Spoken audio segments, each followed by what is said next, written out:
a visit to Germany as businessmen, as businesswomen, as tourists or whatever, will be able to use a mobile and to use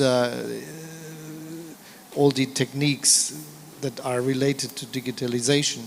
And so it is much easier if we ask them to do their things with this support, and this will give us the chance to organize all the procedures much easier and much faster as they are today, and also more precise. So, good times to come. Excellent. Thank you very much, Your Excellency. Well, ladies and gentlemen, I'm going to stand now because I think it's time really for the Q&A session to end, because I know the Chancellor has many pressing appointments today, but I'd like to thank you on behalf of AHK and the Nigerian-German Chamber of Commerce for joining us today, and also Your Excellency, the Executive Deputy Governor of Lagos State, for joining us. Thank you very much indeed. Thank you. Thank you. Thank you. Thank you very much. Very well. Thank you. I'll call you. Okay, so distinguished ladies and gentlemen, thank you very much indeed. We've heard some exhilarating speeches this morning from the President of the Chamber, the Chancellor and the Executive Deputy Governor of Lagos State. Thank you very much indeed for listening. Please remain in the room as their Excellencies depart for other engagements, because we have an exciting program for you this afternoon. In the meantime, we're going to have a musical interlude. Mr. Michael Volthard and the Musical Society of Nigeria will carry on entertaining us with the wonderful orchestral music we've been hearing so far. Thank you.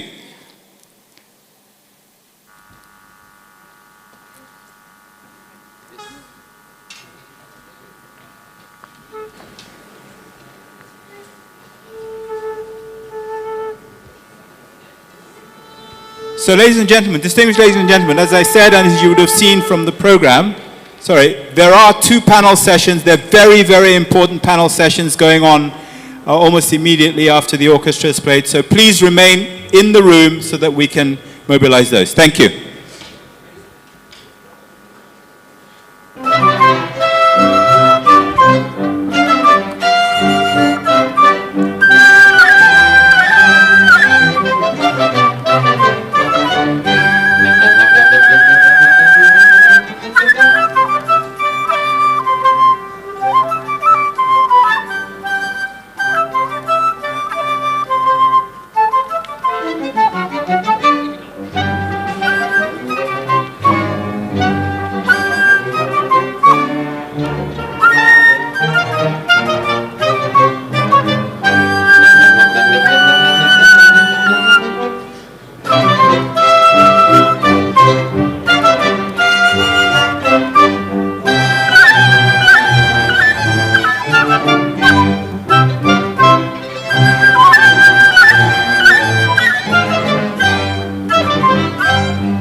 Thank you very much. Another warm round of applause for Mr. Walter Michael Volthard and the team, the orchestral team from the Musical Society of Nigeria.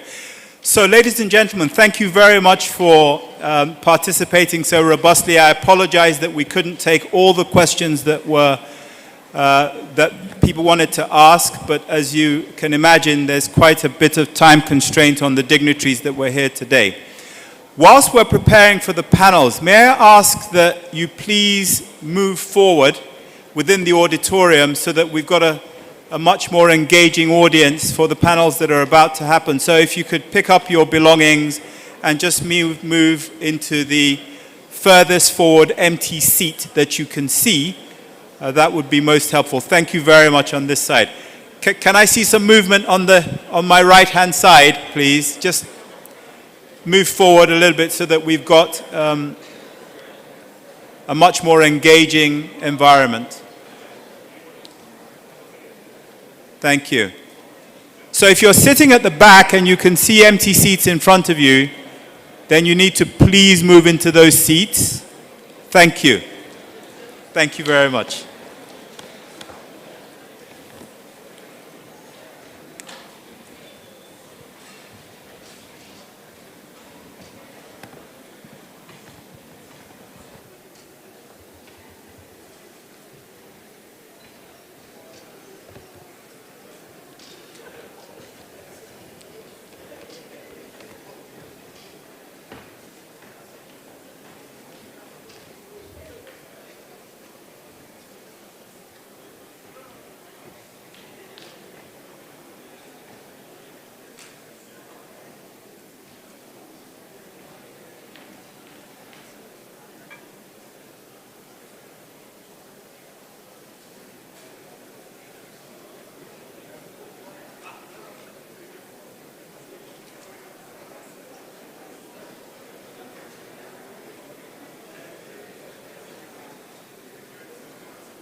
Okay, ladies and gentlemen, so we're going to proceed with the panels that we talked about and that you will find in your program. The next and the first panel, should I say, of the afternoon is titled Business Outlook and Mutual Expectations. And moderating this panel for us is Mr. Andreas Voss, who's the Chief Country Representative for Deutsche Bank. I'd like to ask you to please give a warm welcome to Mr. Andreas Voss, who's going to lead the next session. Thank you.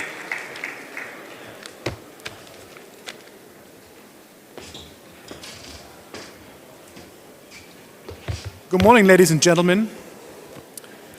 It's a pleasure to moderate this panel, the first panel of this business forum, with the topic Business Outlook and Mutual Expectations for the German-Nigerian Business Relations. I'm very delighted to introduce now our distinguished panelists. Please welcome with me Honorable Commissioner Folashade Ambrose, Commissioner in Lagos State for Commerce, Cooperatives, Trade and Invest. I think she's still outside. Perhaps Timo? The Commissioner is still outside. So we have to wait before she comes. But we can continue already. I'll just wait for 5 minutes.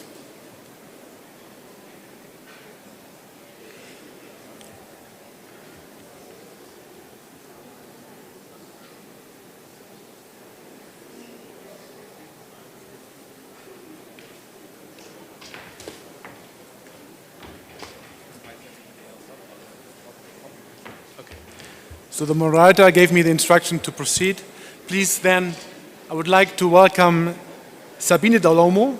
She's the chairwoman of the Africa Verein, which is the leading German business association based in Germany. Please give a hand of applause for Sabine. Sabine is also the chief executive officer and board member of Siemens Sub-Saharan Africa. She has an extensive career in Siemens for more than 30 years. She's recognized as one of the most important persons in the field of digital technology and engineering in Africa in these fields. So thank you for joining us. I would like then to invite Mr. Bismarck Riwane. Mr. Riwane is the Chief Executive Officer of Financial Derivatives Company, which is a leading macroeconomic research think tank and a financial service company. Mr. Bismarck has more than 40 years experience in the financial sector. He holds several board seats with multinationals, and his passion is macroeconomics, global and in particular Nigeria ones. Thank you for joining.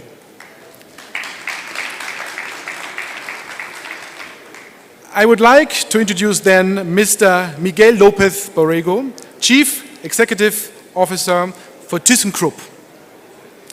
Mr. Lopez has made an impressive career in the who's who of German companies. He was 20 years with Siemens and is now the CEO for ThyssenKrupp, which is a leading industrial group with a turnover of more than 40 billion per year. Thank you for joining. I would also introduce Mr. Oladele Ayodele, the country head of Beiersdorf AG. Mr. Ayodele has more than 20 years experience in the consumer packaged goods industry, has worked in more than 5 countries and is very successful now with Beiersdorf AG here in Nigeria, where he is the CEO for the last 2 years. Thank you for joining. Okay. So let me now introduce the Honorable Commissioner for Commerce, Cooperatives, Trade and Invest for Lagos State, Mrs. Fodashale Ambrose Midem. Prior her appointment as commissioner, she did an extensive career in the private sector. She was the executive director in Lafarge Africa, and she was also the first president of the EuroCham in Nigeria 2019. Thank you for joining us.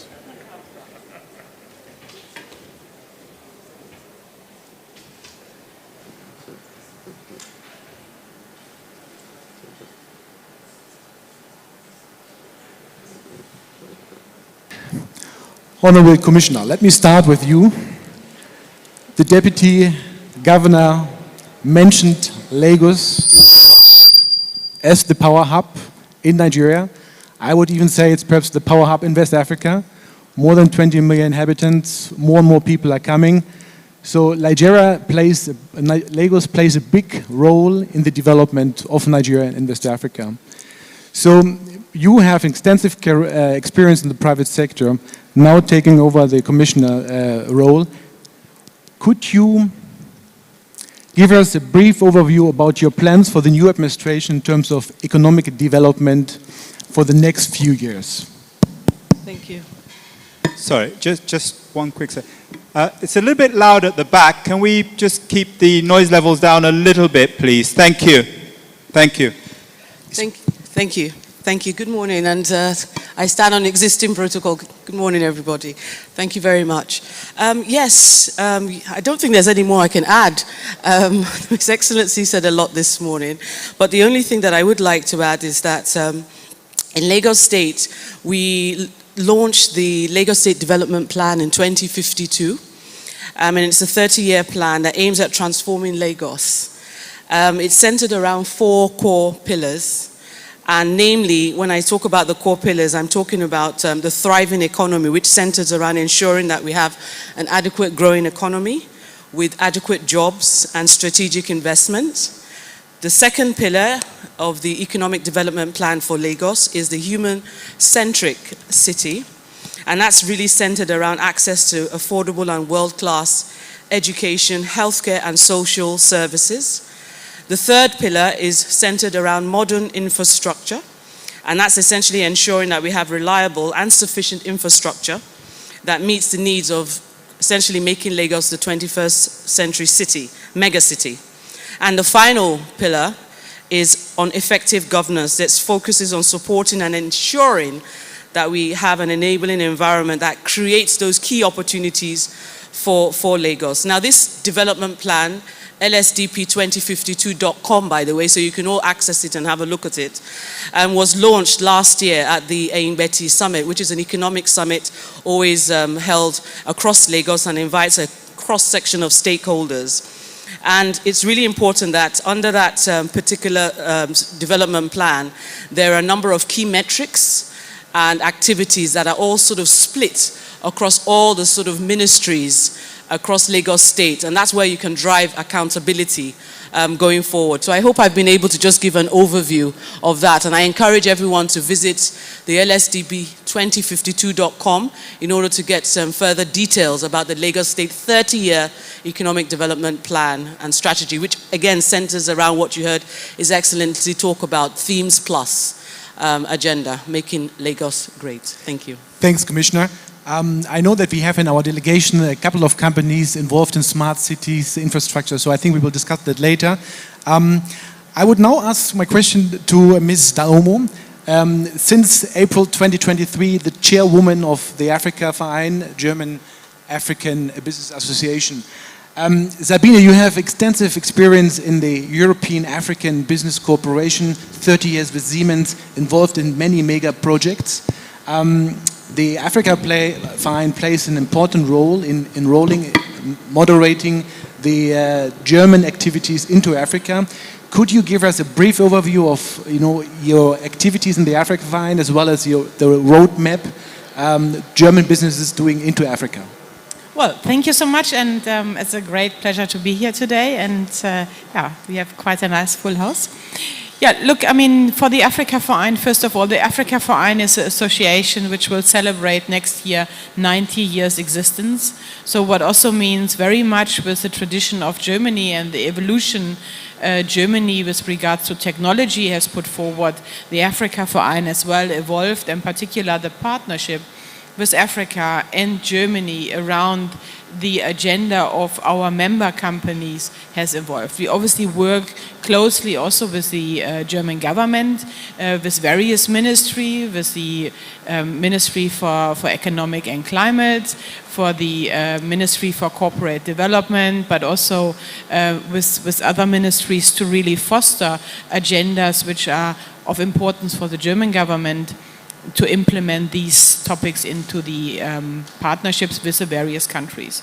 So when we look at what really is important on where the Africa Verein and the German Africa Association in English put their major focus on, it is on the partnership in various areas. One is energy and everything, how do you bring energy then to the customer?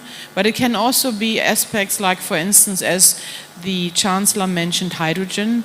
How do you can incorporate countries like Nigeria and other countries on the continents into the hydrogen agenda of the German government?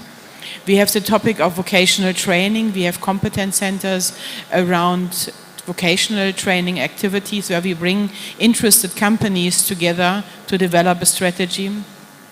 Specifically one aspect which is important and we haven't discussed so much about it is particular around the agri-processing and agri-business per se, because it helps obviously to stabilize society in the country where we are active in, but also it helps to bring certain products into the European market and really helping companies like, for instance, agri-processors from Nigeria to enter the German and European market, and what would it take to bring them into the market. Obviously, a whole number of companies are interested as well in country forums, gaining extensive experience around what actually does it take to be active in certain countries. And when I look really forward into the technology which we see, and that comes very much also a little bit from the time in COVID, because traditionally we have traveled all the times to Africa. And I'm very pleased that we can travel again. But COVID has taught us a few lessons specifically in the cooperation with the African continent. And before, Africa was largely forgotten on certain aspects. But what we could figure out is that during COVID, and we could not travel, we could collaborate through digital means, and it also has highlighted, I think, to our German partners and our German partner companies to really see what the possibility and the digital ability of the African countries are, in particular in hubs like we have in Nigeria. Because if you think about the amount of data centers which have come up, Africa in totality has already half the amount of data centers in Europe has. So people are really tech savvy. They grow up with a cell phone. They do mobile banking. They do everything and largely in other countries, specifically in Europe, that is not yet the case. So specifically the transformation into a digital economy we see is something very important, and that is going to touch on all aspects which will, impact life. One is energy, one is water, transportation, and the management thereof. Because at the end of the day, we also heard the power initiative just now. Why is it difficult to implement? Because at the end of the day, you need to have somebody who pays the bill. And in order to pay the bill, and the deputy governor mentioned it, people are not necessarily paying for water. How do you want to implement a new infrastructure if you can't, recover the revenue? So, and specifically here, having digital tools to make sure people are going to pay, and you have that recurring investment into a positive infrastructure, that is what we are wanting to support. Thank you, Sabine. Okay. So thanks, Sabine. I think energy is one of the main topics, and this will be also discussed in a separate panel. I think we have heard from the Honorable Commissioner that, Lagos has said they're ready to meet investors. I understood from you that there is interest from companies going into Africa, and I think all of us doing business in Nigeria, in Africa, see the opportunities and see the chances. I mean, population growth, business opportunities, new opportunities, that is clearly in Africa the case. However, everything comes together with the business environment, investment environment. You can have the greatest ideas if there's no forex, no dollars. Or it's there's poor business activity. So business environment, macroeconomic stability, reliability for companies are extremely important. And my next question would go actually to Bismarck Rivane.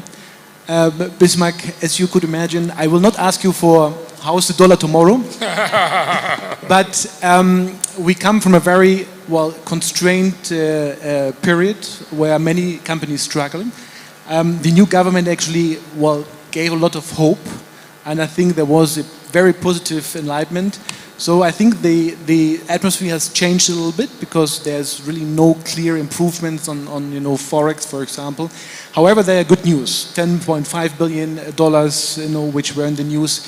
If you could give us a brief overview of how you see the environment and the outlook, particularly for our German companies, for the delegation here, how should they position themselves and prepare for the next few months?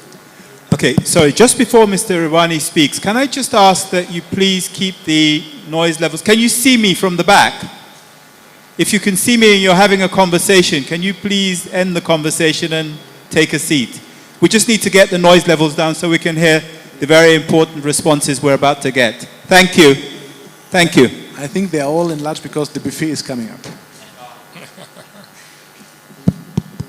Okay, let me stand on existing protocol.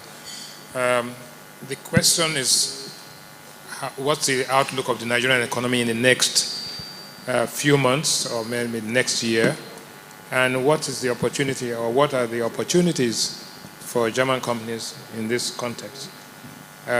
Firstly, I think the World Bank and the IMF said it that the growth target for 2023, 2024 is more like 3%. How is Nigeria going to accomplish or achieve this growth in the current environment? While we know that there are constraints of debt, there's poverty, there's fiscal, there's exchange rate. But I'll go straight to the matter. The key issue here is that our relationship with the world has moved from aid to trade to finance and then growth. So the days of aid are over. The days of trade are here. And how are we going to achieve this trade? If you look at the flows between Nigeria and the rest of the world, 22% of Nigeria's imports come from China, and another 7%, I think, 7.4% comes from the US, and from India, 5.8%. The emphasis of trade from Asia in particular has been on the currency value, the quantity of the goods being imported, and the ease of doing business. Now that emphasis is about to change. It's going to be on the quality of the trade, right? So if you're buying a vehicle that will have a depreciable life of 3 years or 4 years, and you have one that can have a depreciable life of 10 years, you will go for the 10-year one, because in the end, that is cheaper for you. And that is why for Germany, who are known for quality, there is a big opportunity there. 1. 2, there's a relationship between power and growth. The president announced that we hope to achieve $1 trillion economy over the next 8 years. In other words, double our GDP. The only way to double your GDP is to emphasize a couple of things. One is energy. I think Deputy Governor Hamzat mentioned it clearly, that we need to increase the energy that comes into the grid. I think the Chancellor also talked about that. I'm happy that Siemens is here. The standard analysis and theory says that every 1,000 or 2,000, actually 1,000 megawatts of increase in energy can actually increase your growth by 1%. So if we can harness what Siemens is trying to do with Nigeria, this whole energy transition program, and increase the power from the grid from its current 4,000 or 5,000 megawatts to 10,000 megawatts, we can easily accomplish a growth rate that will achieve this goal, right? So I think that's important. 2, we are the areas that I think the German business community can benefit. Manufacturing, kind of equipment, roads, that is construction and roads, we know that already. That apart from the energy cost, the highest cost that we have to businesses today is distribution and logistics costs. So if we can get the road network done, and that will play into the area of Berger and Julius Berger and Bilfinger, and so we see opportunities in manufacturing, we see opportunities in energy, we see opportunities, again, like I said, in water, right? So by the time you put all of these things together, you can actually begin to achieve a growth rate that is phenomenally higher than what we have today. And one other comment is that the informal economy is about 30 to 40% of the formal economy. So if we have roughly $500 billion, that is $500 billion of GDP. If you add the 30% or 40% informal economy, you're almost at $1 trillion. So how do you bring this all together and make it actually lead to accelerated and sustainable growth? That is the challenge now, and I think that will happen as the country settles down to deal with the immediate challenges. Thank you. Thank you, Bismarck. I would now please bring Mr. Lopez into the conversation. Mr. Lopez is the CEO of ThyssenKrupp, a very traditional German company, grown in the fully industrial Germany. I was actually very surprised when I saw your name on the business delegation, because I thought myself, what is ThyssenKrupp doing in Nigeria? So I'm happy that you're on the stage, and it would be great if you give us some insights why you are interested in Nigeria. What are your plans? Thank you very much, Andreas. First of all, I'm very happy to continue the tradition of collaboration and communication with Nigeria. ThyssenKrupp is here since 1953, and we want to, for sure, increase our presence here and work much, much more together with you. ThyssenKrupp is right now, as we speak, in the biggest transformation of the history. It's primarily about green transformation, and it has 2 angles. One angle is, of course, to decarbonize our steel works, and you have to know that our steel operations in Germany account for total 3% of the total CO2 emissions in Germany. So only us in Germany, we produce 3% of all the CO2 emissions. So huge transformation, obligation and commitment. And together with the German government, we have been starting this decarbonization journey by replacing one of our blast furnaces with a direct reduction plant.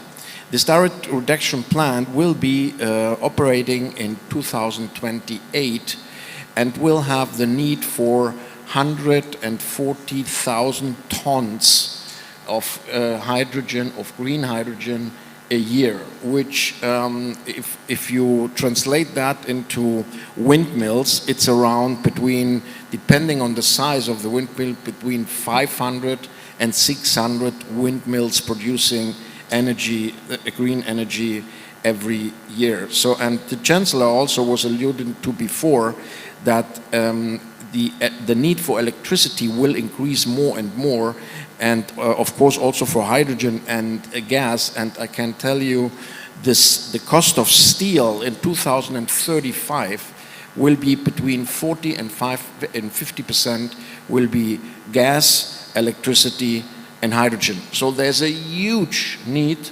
on our side for energy in terms of these three distinct categories, and the time is short. We need to speed up, and that's the reason why on this angle we have a lot of things to do and a lot of things to move forward.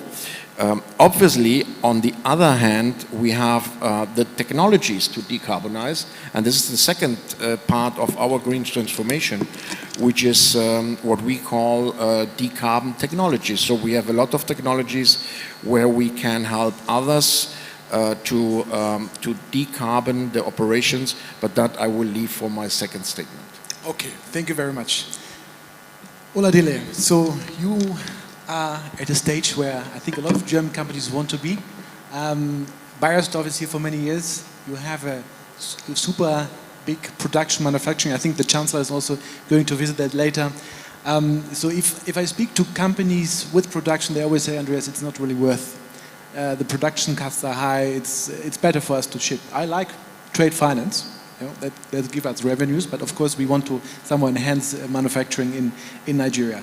Tell me, what is Beiersdorf doing differently to other companies? Why is your footprint so successful in Nigeria?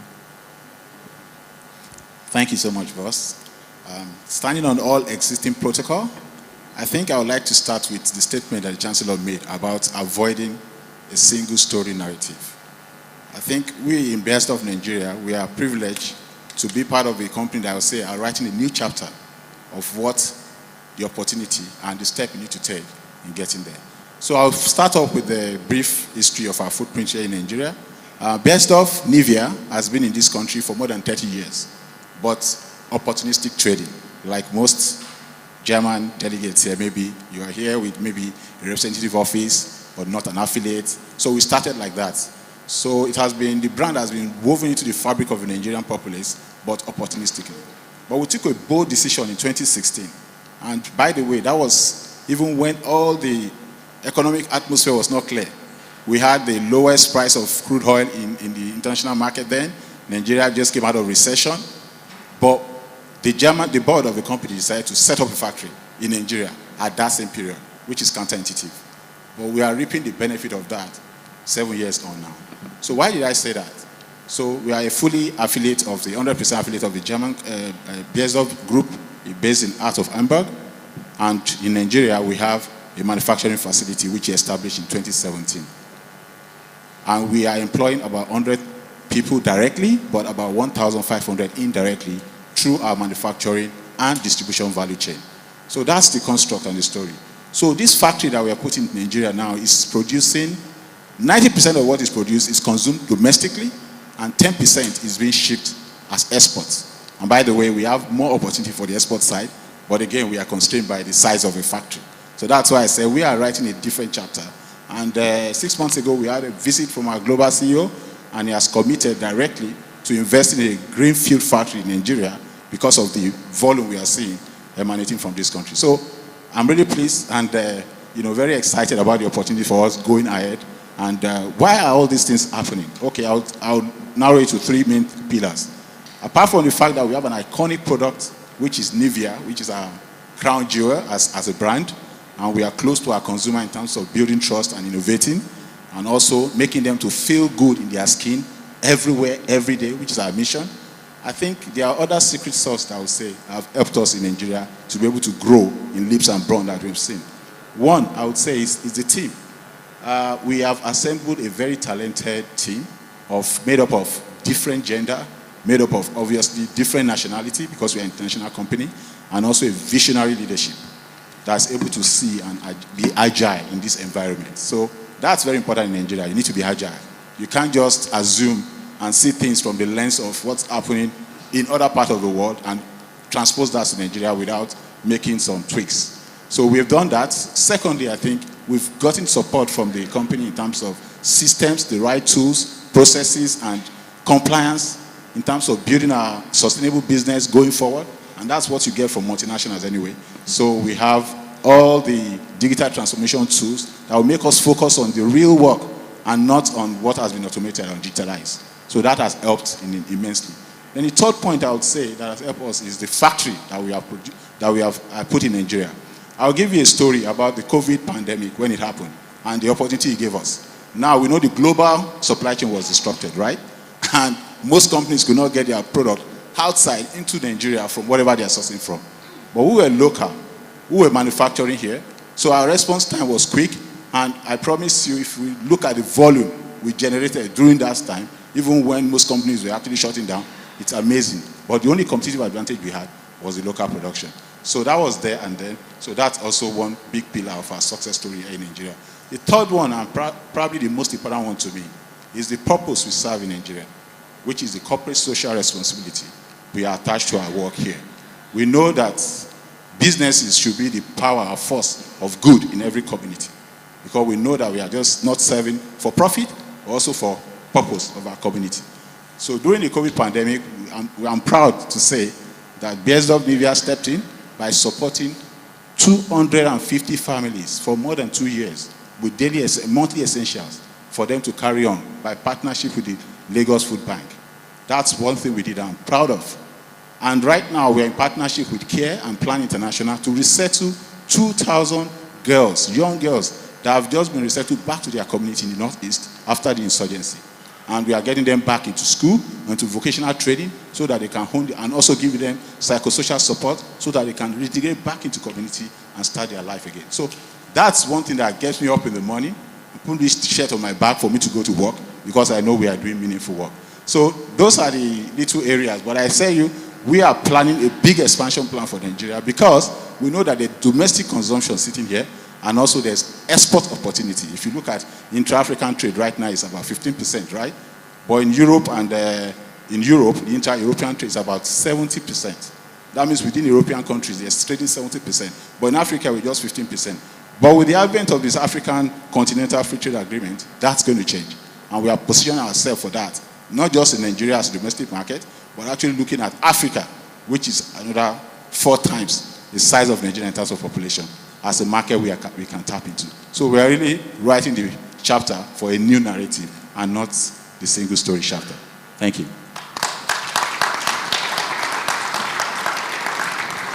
Very impressive. Very impressive. Honorable Commissioner, one question to you with your private sector experience, and I know we have discussed that many times also in your chamber when you have been the president, ease of doing business. I think that is something what regularly comes back to us. Mr. Weber mentioned also something like this in his statement. I think that is something which many companies are concerned of.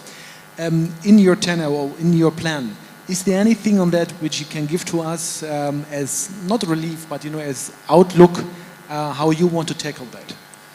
Yes, absolutely. I already alluded. Thank you, Andreas. I already alluded earlier about the intentionality of Lagos State by way of referring to the LSDP 2052 Economic Development Plan, which I also mentioned has been broken down across several ministries in order to drive accountability, pace, and implementation.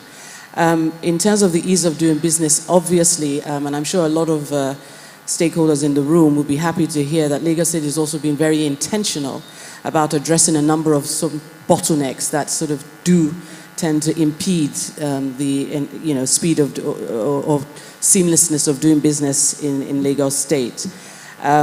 It's really important that we also address and make sure that a lot of the challenges, and I'll illustrate with one, being in terms of, and I think I heard His Excellency say that earlier this morning, the skilled workforce. So for instance, within education, that's now been split. And it's been very intentional about having the Ministry of Basic and Secondary Education and another one about tertiary education. And again, the whole focus on that is to ensure that we have the right skill sets and vocational training in that respect. Diaspora as well, ensuring that we're focusing on the right sort of investment. I've just come back from a delegation which we were sent to Houston, for instance, just last week. In terms of engaging and liaising with a number of potential investors that want to come and invest in Lagos and vice versa by way of bilateral trade. And again, a number of challenges and questions came up, one of them being power, which was again mentioned this morning, and in trying to ensure that we can work with the German community and to try and ensure that that's affordable, efficient, and be able to scale so that going forward a number of businesses can continue to operate.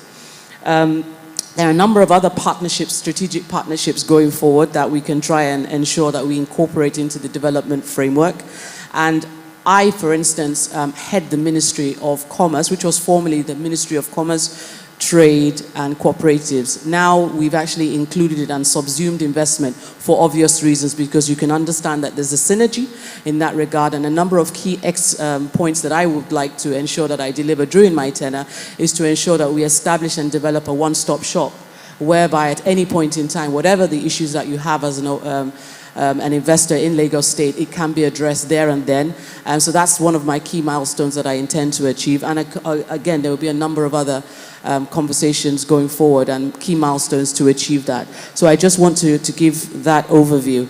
And finally, I'm just going to take the liberty of also sharing that we've also developed what we've called the Lagos State Deal Book, which actually outlines across several sectors areas of where we can sort of have and encourage mutual bilateral trade, investments, and conversations. And like I mentioned, I'm on hand, and I will certainly be sharing my details and continue to engage with the likes of the Nigerian, German, Chamber of Commerce. Obviously, I'm the Honorable Commissioner of Commerce here to ensure that whatever the bottlenecks are, we try and achieve them seamlessly and proactively. Thank you.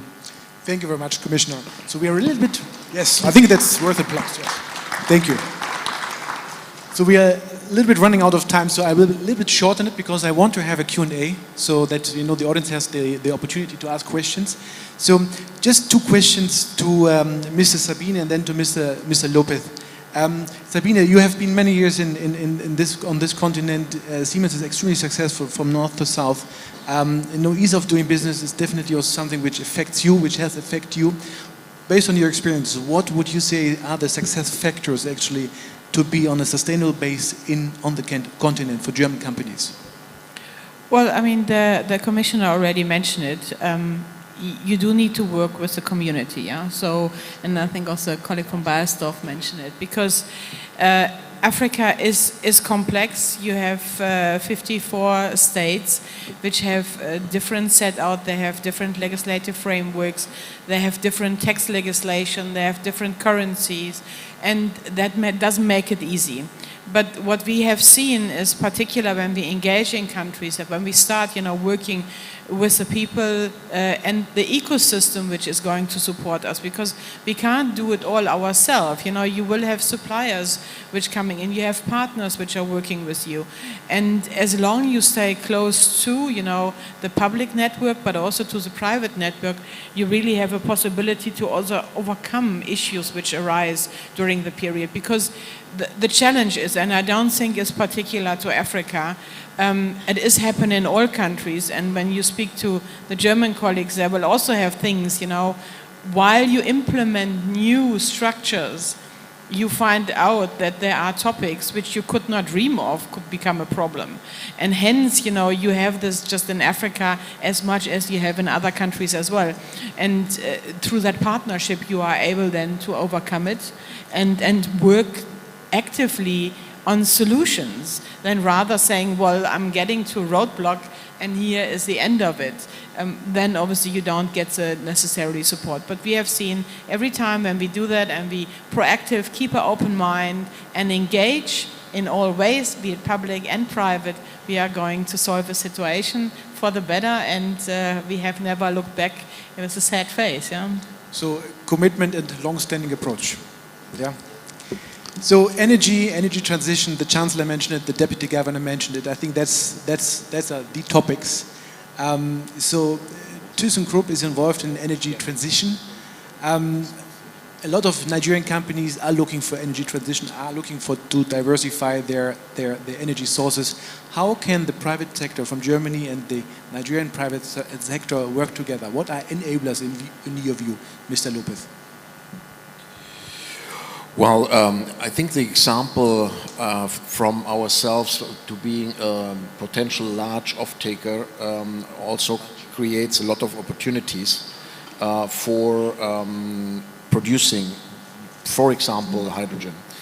In order to produce hydrogen, I think it has been mentioned before already, there's investment needed, and obviously also first to solve the grid problems that have been discussed already.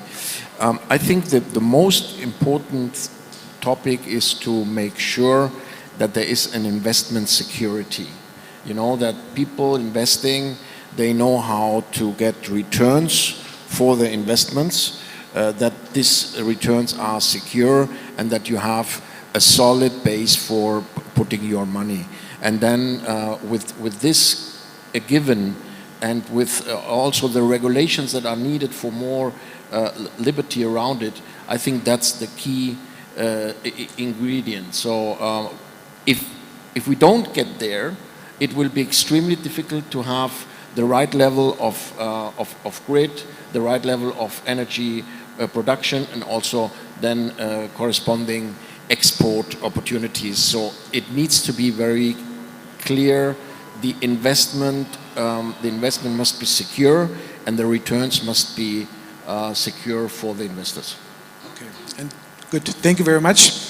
I would like now to open the panel discussion to questions to the audience. So if there are anyone with questions, please raise your hand. There's already somebody. I think there's somebody with a microphone going around. And then we take perhaps up to 4 questions before we start with the next panel. Morning, everyone. My name is Fogo Kago. I'm Nigerian born and raised, but I've been away from the country for about 15 years. During that period, I've lived and worked in 11 different countries. And one thing that has helped me be successful in those countries is the government's role in helping corporates and startup founders like myself break into the industry. Now, I came back to Nigeria about 6 weeks ago because I felt it's the right time to be here. Change of government, interesting things happening in Lagos State, and basically getting boots on ground to understand how the transition from ICE vehicles to e-vehicles is going. That's where I'm from, electrification. So basically looking at e-vehicles, microgrids, and everything that's been mentioned up there. What I've found is the initiatives are great, but when it comes to execution and trying to get involved in it, it's really, really difficult. So I'm just wondering, this question is directed at you, Honorable Commissioner. So what exactly is being done in terms of electrification, the policies, incentives? For instance, landing costs to get one of my vehicles down here, I have to pay an extra close to 70% on top of that.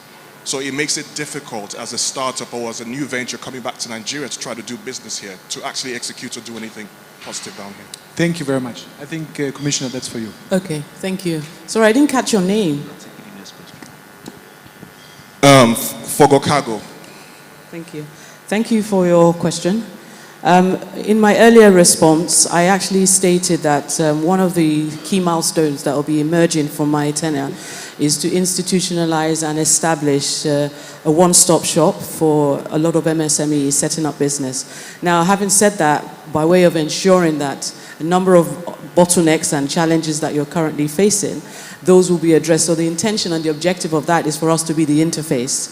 Now, the question you specifically asked is to do with transportation and electrification, you said, and also about bringing in your vehicle, electric vehicles into, okay, so again, this is still very much work in progress. My intention is to obviously engage with the right key people and understand exactly where the challenge is. Having said that, a number of things that we are doing in Lagos also have a sort of, what could I say, a throughput into the federal establishment as well. So again, my role is to make sure that that interface is working seamlessly. And so I would certainly like to speak with you offline to understand the details further, and I'll make sure that we will come back and share with you the outcome. But I don't want to sort of make a commitment yet until I can understand specifically what the key challenges are, which could, I'm pretty confident that we'll be able to address them. And yes, welcome back, by the way. A hands-on approach, we like that. Thank you. The next question, please. Sorry, just in the interest of time, if we could just have the question straight, and then we can, so that we can move the program forward. Thank you. Okay, thank you. My question is investment. When we're talking investment, are we also having investment in research? I'm happy you talked about communities. Then where does the intellectual property rights, where do they lie in some of the energy and the support that we're getting? And then also, have we thought about tourism, using it as a tool? Because that way, when we're talking have we looked at tourism, not just the industry, but specific aspects of tourism? Because underlying business is the issue of trust, respect, and understanding the need of the nation. So are these issues that we've thought about? Thank you. Thanks. Oh, my name is Abiola Gumbi, SJ Tours and Allied Services. I'm also a lawyer by profession. Thank you. And this question was also directed to the Commissioner, correct?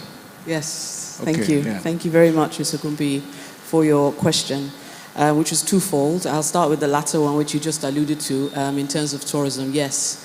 I don't know if you were around. Last week, Mr. Governor, was it the week before last, conducted a groundbreaking ceremony of $100 million of a film city in Lagos, and the whole intention of that was to try and ensure that we can establish a world-class, for want of a better word, film city worthy of investments and creation of jobs and the creation of innovative films, etc., both formally and formal across the state. And that was, I think, along the Ekwel axis. So that just, I'm using that as an illustration to outline the fact that the state has been very intentional.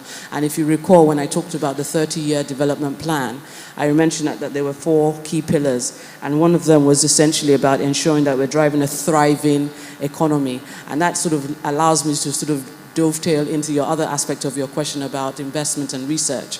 And part of that thriving economy is ensuring that we do ensure that there's strategic investments, which obviously does include research. And that's a very important part because, again, when you're investing a lot of money, it's important that you base it on data and some trends and information as best as possible. So I mentioned to you that being intentional, I do encourage you to visit the lsdb2052.com. I keep saying that because a lot of information is there. I will also give you my card. And should there, again, I'm the sort of arrowhead for investment in Lagos State.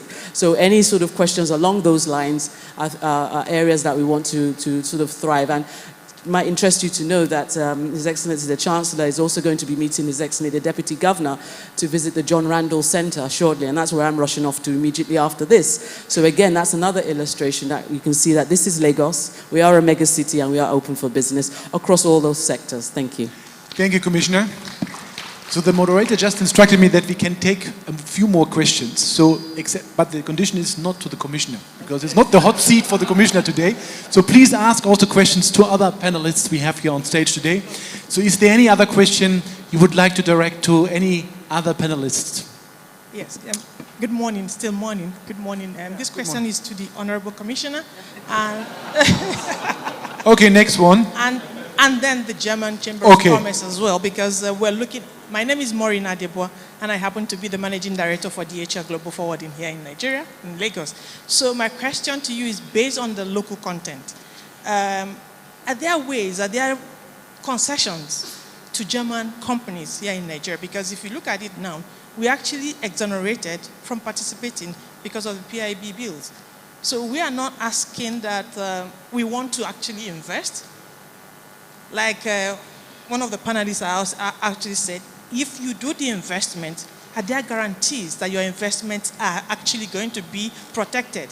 So are there any concession for us because of the local content, because we are 100% German company, and then we are actually employing 100% Nigerians managing the business, which shows that that's enough equity for us in Nigeria here. But if we are exempted from participating in oil and energy sector, it becomes a stiff one for us to keep investing in the business in Nigeria. Thank you so very much. Thank you. Yes. The specific question is, are there concessions for the oil and energy sector, and how are we going to go about it? So I'm just going to suggest that we take another couple of questions, if that's okay, and then just so that we can pool the questions and then distribute them accordingly. But I'd like some other panelists to comment. Good morning. My name is Emmanuel Anene, representing Hekabela Limited, an IT-based firm. But however, I'm asking this question as an enthusiast in energy research. I want to ask, as looking at our infrastructure, is it possible for us to look into energy distribution as regards microgrids against what we have now, that is national grid, that's actually problematic? Are we looking at microgrids? Again, also, are we looking at biosourced fuel, community-based generations? More like, I know in Germany there are companies that are into biogas generation for electricity, and also in some other parts of Europe. Are we looking at having that in Nigeria also? Thank that you. will encourage other people to come up? Thanks. We take this, and I think that is something Sandra can take later. Please, we take more questions, please. Yeah? Hello. Okay. I'm up. Thank you. My name is Ogo Ezobi, the MD of Dwellings International Limited, a manufacturing concern, and a member of the NGCC. I'd like to know, I was quite impressed with Mr. Olayele's answers, because I'm one of the people who believe that when you cite a plant in Nigeria, we have the markets, and it will help both economies, both the Nigerian and the German economy. So those of us who have business ideas that we know the technology belongs to Germany, and we know that the technical expertise is also going to come from Germany. So how do we achieve this goal to partner with German companies? I've heard AHK does matchmaking and all that. So how does that happen? And then please, I'd like to add myself to the list of those the commissioner would see, because as somebody who does business in Nigeria, we have a lot of issues with ease of doing business. Thank you. Thank you. Two more questions, please. Yeah. You're welcome. My name is Mehmet Ali Karadayı, representing Jos Hansen Nigeria Limited and Alga Africa Limited. So what is the name of the company? Mehmet Jos Hansen. Okay, yeah, Jos Hansen. I would like to ask a question. Do our guests or the Lagos state is aware of steam power plants availability in Nigeria? Because we are discussing about different energy sectors, but the 1/3 of Nigeria is still on top of steam power availability. So the German government is looking for steam power production in Nigeria and geothermal steel power, or the Lagos state, do they would like to steam power plants? So your question is, are investors looking for steel power production? Yes. Either Lagos state or gentlemen, would you like to invest on steam power plants in Nigeria because it's available in this country? Is it steam power or steel? Steam power. Steam. Okay. Geothermal steam powers. Okay. Yeah. Steam. We only have a few minutes left, so over to you, Andrea. Hello. Good morning. I have a question regarding the skills trainings. You mentioned that you're more focused on the agri skills and training. So I'm already in partnership with AHK, and I've tried to find partners with training institutes in Germany, because my company's business model is to have a German technical vocational education standard of skills for Nigeria, because we have a huge gap of our technicians and the skills. So what I realize is that there's more focus on the public sector between the German, of course, the German government and the public sector. So is it possible to have like an arrangement whereby like private training schools in Germany are linked with private training schools in Nigeria? Great question. Thank you. Okay, good. I think let's start to answer those questions. Honorable Commissioner, the first question from DHL, is that something you would like to take up? Yes, thank you. Yes, Maureen, thank you for your question. And just to recap, what you were asking was whether there were any incentives. Is she in the room still? Tax incentives, that was the question that I heard. And yes, the answer to that is yes. I was actually looking quickly, browsing the deal book. What we've been able to do is engage all the sort of cross-functional ministries across Lagos State to sort of, for want of a better word, understand some initial incentives, etc., that can be available to a number of investors. So that's something that we actually have captured at the moment. Having said that, again, I'm open, or should I say Lagos State is open to conversations. There she is. Lagos State is open to conversations. So perhaps after this, we can have another conversation so that I can better understand, because I cannot give you a generic answer. But what I can state is that a number of incentives have been outlined already and are in the deal book, and I can send you that digitally and perhaps share it with the NGCC as well, and maybe you can all refer to that going forward. There are a number of other questions. Can I quickly just respond to those quickly? Yes, yes. I think, and I'm going to encapsulate all of them together when it's, I think it was in terms of energy. One of the questions I asked was around renewable and clean energy, biogas. Another one was around steam. And so yes, I mentioned the fact that from an environment, we have a commissioner who's dealing with that. We have an energy former commissioner who'd actually been engaged in the federal in terms of trying to also, from a Lagos State-led standpoint, try to ensure that we can step change some of the policies from a federal standpoint that can then be implemented across Lagos. So I know that conversation has happened in the last dispensation and will continue to happen going forward. And if you think about a lot of it from a commerce and trade standpoint, a lot of the MSMEs that we work with, we're trying to encourage that they do adopt and use renewable energy. Obviously, it's cheaper, it's better in terms of CO2 reductions, and quite frankly, it's a win-win for everyone.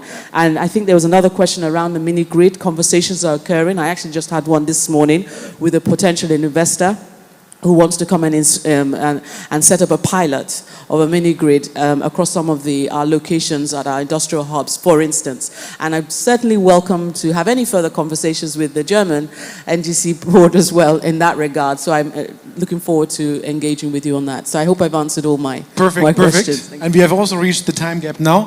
There were a few questions about transfer of skills and so on. I think that is the perfect, perhaps something you can ask with the German-Nigerian Chamber of Commerce.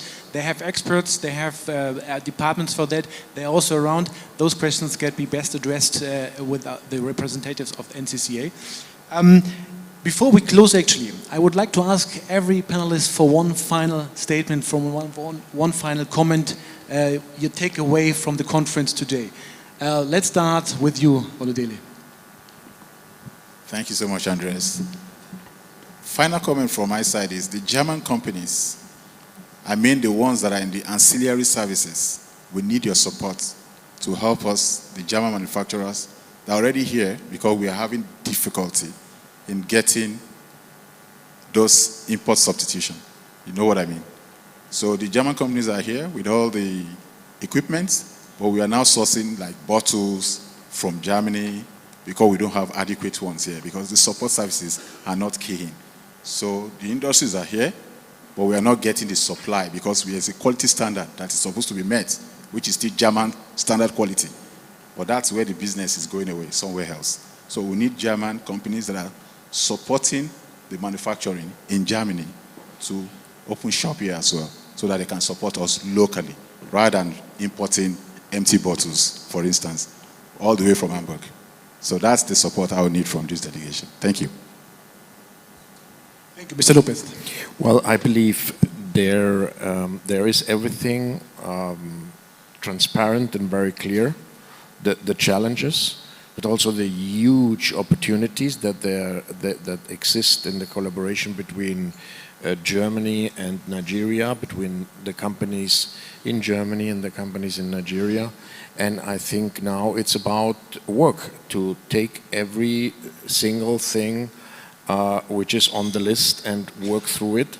And so I believe that we will be very successful in the future cooperation long term, because I see a lot of spirit to overcome the challenges and to really make use of the opportunities. Thank you. Thank you. Yeah, I have seen from the questions that there's a lot of interest in how to work with German companies and how German companies can make a difference in Nigeria. I want to highlight to you there is a program by the German government which is supported by the business agencies in Germany, and that's called Africa Connect, bringing African companies to the European market. So you're more than welcome to Google it up, but also from the Africa Association will be able to assist you to get that access, particular also to women-led businesses. There is I speak to you just now. And one great thing, and I do believe where we can showcase what we are going to do, is during the next Compact with Africa Summit, which will be held under the leadership of Chancellor Scholz in Berlin in the middle of November, and Nigeria is invited, so we hope that we will find a lot of answers to the questions you have raised today. Thank you so much. Thank you. Mr. Rivano. My only suggestion here is that the German companies have an advantage on the size of the market. The Chancellor talked about regional integration. So when you're looking at Nigeria, don't just look at the Nigerian market, look at West Africa as a whole. And therefore, there is an opportunity, one, to scale up, to emphasize quality, and to know that the Nigerian economy is, by extension, the West African and Central African economy. Thank you. Thank you. Honorable Commissioner, please. Thank you. I'm just going to underscore what Mr. Bismarck just said, and I'll also reiterate, I heard His Excellency the Chancellor mention earlier that Germany is the largest economy in Europe. Needless to say that Lagos State is also the largest in Africa, and indeed the gateway for a thriving business and bilateral trade.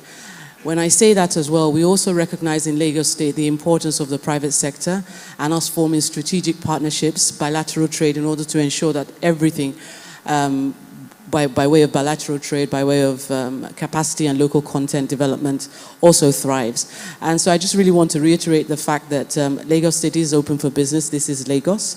We have our deal book. I certainly plan to come back and perhaps maybe at a future date sort of understand a number of the challenges and come back with specific answers, which I'm pretty sure you'll all be very happy to hear. And that way you can then sort of further understand that when we say we're open for business, we actually do walk the talk. So thank you very much for inviting us. Thank you. Thank you, Commissioner. With that, I would like to close the first panel. Thank you very much for your availability. It was fun. Thank you. A big applause for the panelists. I think they did a great job. Thank you.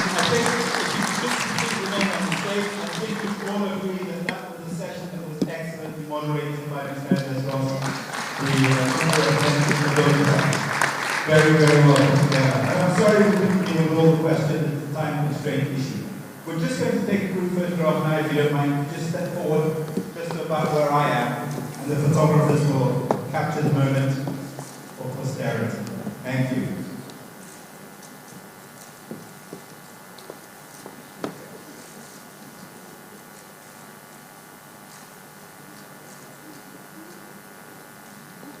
Excellent. Well, another round of applause, please, for the panelists. I think we agree that they did an excellent job, and it was a very well put together panel. Thank you very much indeed. Okay. So, the second panel.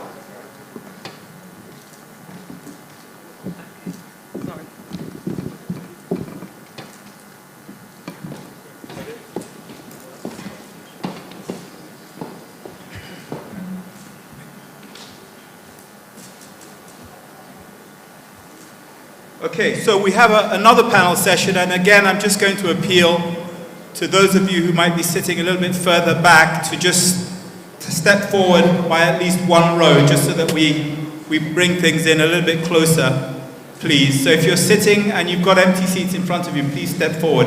Another round of applause, please, for the panelists and Mr. Andreas Voss. Thank you. As I invite up the next moderator, who's going to moderate a panel named Investment Opportunities and Partnerships in Nigeria's Energy Infrastructure and Raw Materials. And to help us bring the panelists up and moderate the session, I'm going to invite up Mr. Duke Benjamin, Cluster Coordinator for GIZ Nigeria. Please welcome him enthusiastically to the stage. Thank you.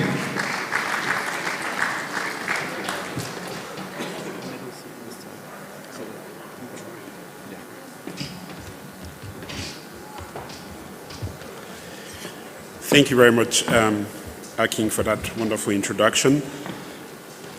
Excellencies, distinguished ladies and gentlemen, after the last panel almost turned into an energy panel, permit me now to start the energy panel, the panel on investment opportunities and partnerships in Nigeria's energy infrastructure and raw materials landscape.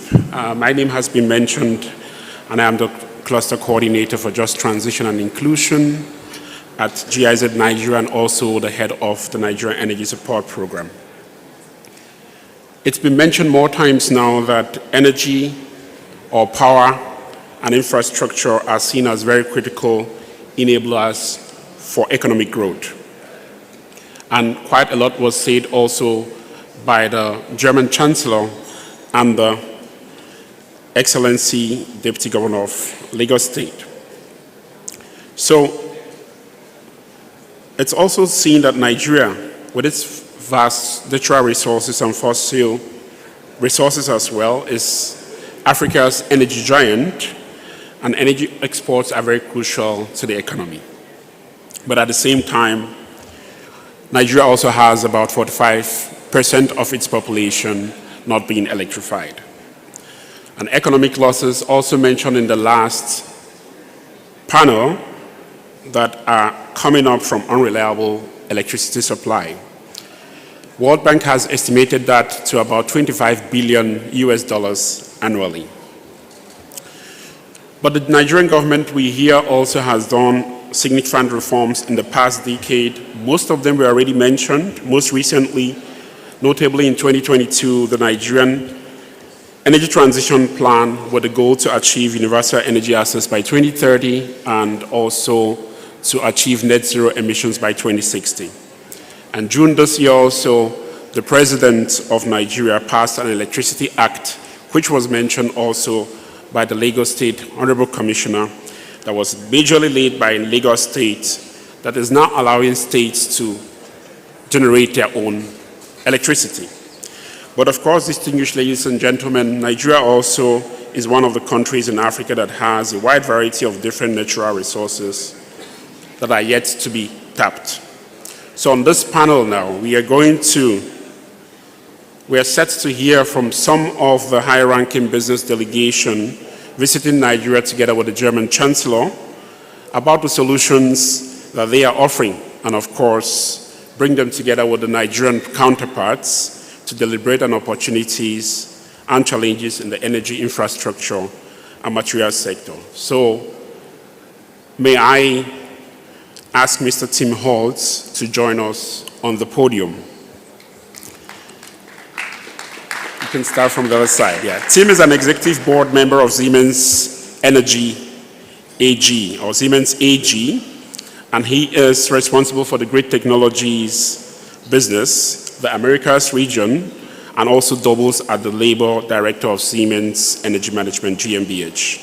And he has very extensive knowledge on the energy sector, including power generation, wind power, and service. So we are looking to hearing from Siemens, since it's been mentioned more times, the Presidential Power Initiative, what they are doing there. Next, I would like to call upon Dr. Anthony Udue to come up. Tony is the managing director of Sahara Power Group, and he oversees the power asset base of the organization, which consists of a green power station and Ikeja Electric. And he was also the former managing director and CEO of Ikeja Electric, which is a distribution company in Nigeria. So we are looking forward to hearing from him what the business of distribution companies in Nigeria look like. I also have the pleasure of inviting Mr. Nicholas Rora, founder and managing director of Asantis, to the stage. I don't mind if you leave the middle seat for me so that I can use it later on. Thank you very much. So Asantis Systems GmbH is a system integrator for autarkic solar systems in Africa. And from what I hear, they've been very instrumental for electrifying 250 villages in Nigeria. No, not in Nigeria, in Africa, but none in Nigeria yet. So we are looking to hear what they want to do in Nigeria. I would also like to call on Titilayo Oshodi, the Special Advisor on Climate Change and Circular Economy to the Governor of Lagos State. Welcome. So Titi will be sharing insights from Lagos State government's perspective on investment opportunities that already have mentioned more times in the previous panel, and of course give us some insights on Lagos State government, what they are doing to enable the environment, especially in the area, of course, of energy. Finally, it is my pleasure to also welcome to the podium Mr. Oliver Hegberg. An applause for him, please. He is the CEO of Geoscan GmbH, a company that promises a sustainable exploration for natural resources. And we would like to hear more about what that means. So, distinguished ladies and gentlemen, also permit me to sit down.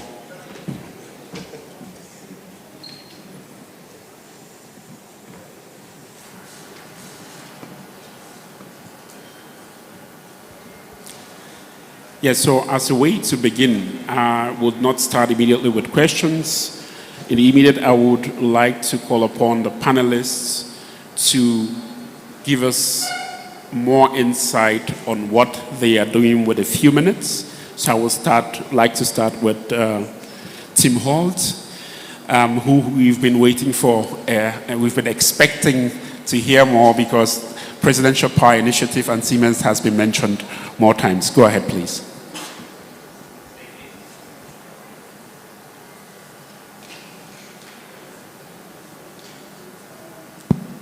Okay, now it's working. So thank you, Duke, and thanks for having me on the panel.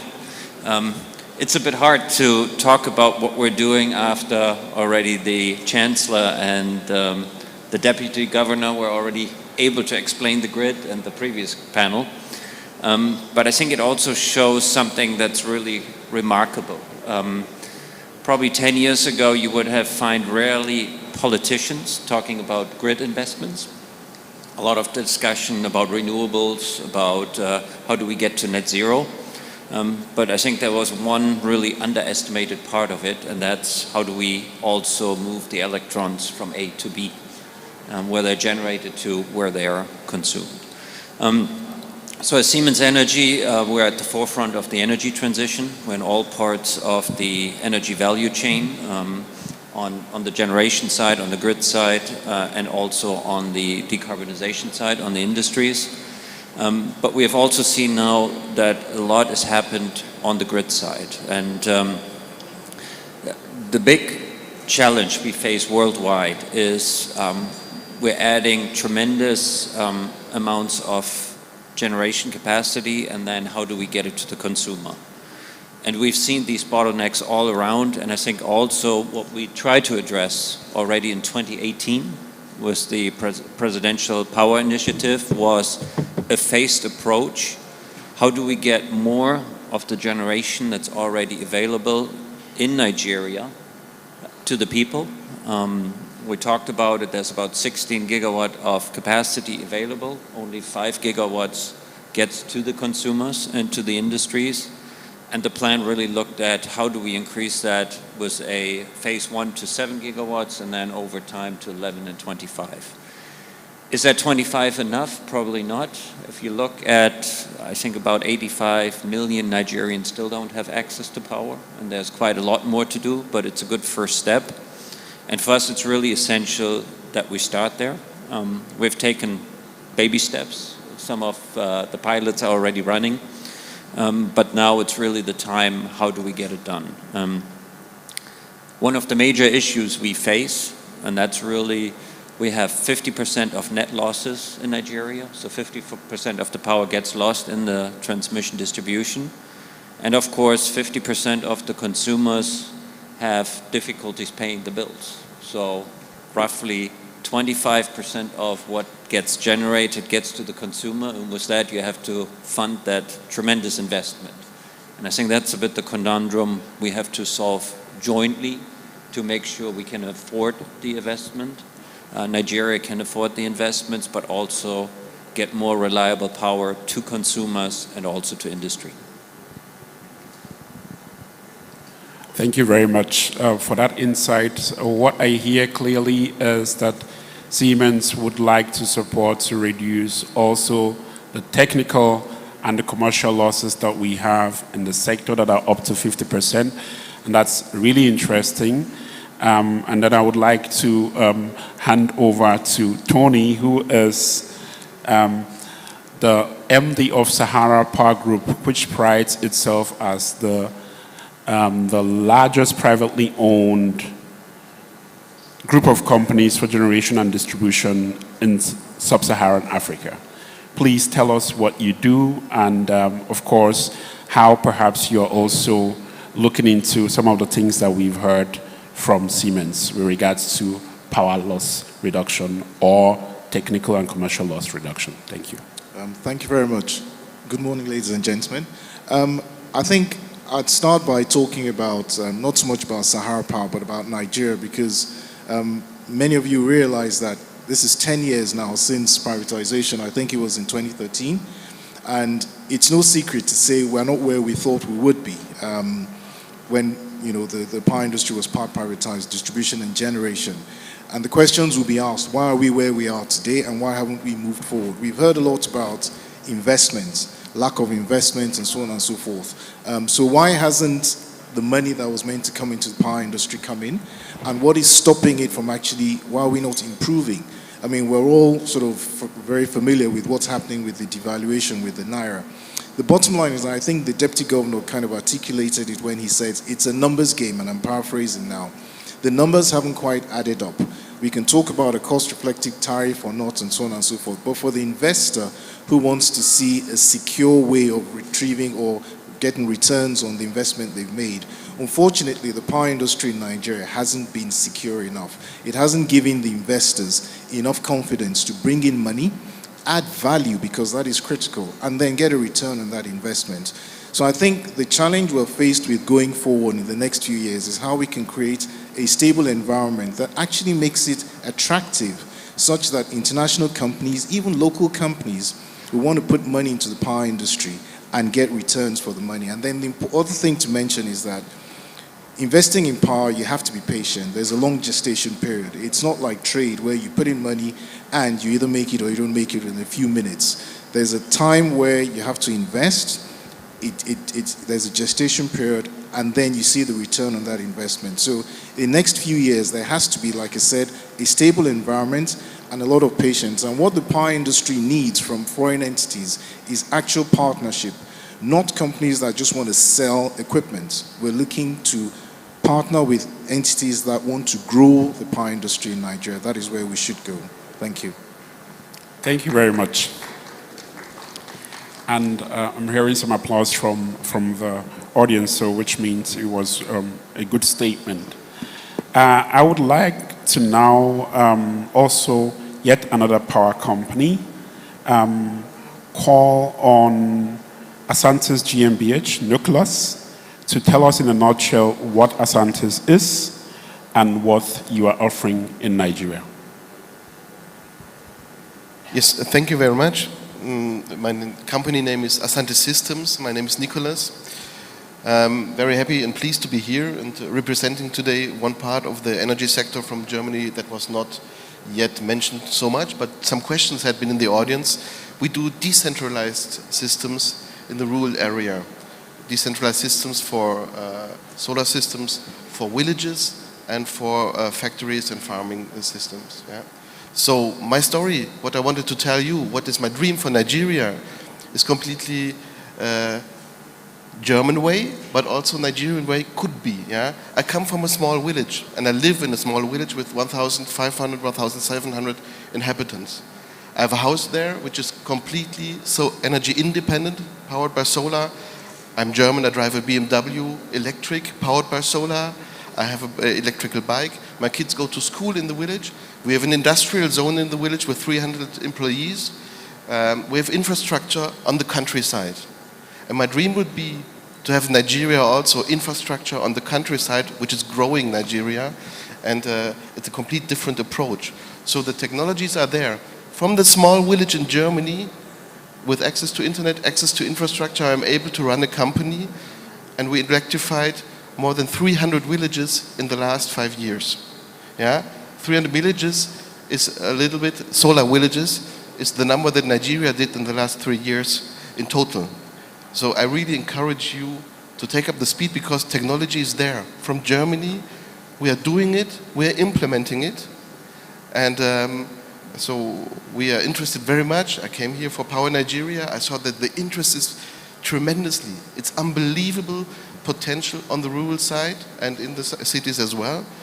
And we therefore decided to soon work on a warehouse for German quality products so that we have sustainable, renewable, and trustful power supply also in a decentralized way, because we believe that the grid extension is there. The President's Power Initiative is fantastic.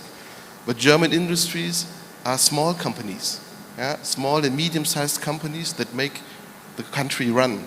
And this is also our dream. That's what I'm representing today here on behalf of the German delegation, on behalf of Chancellor Scholz, who made a mix of companies, and we are very proud to be here.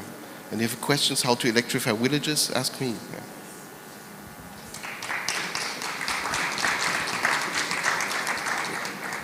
Thank you very much for the German village picture which you painted.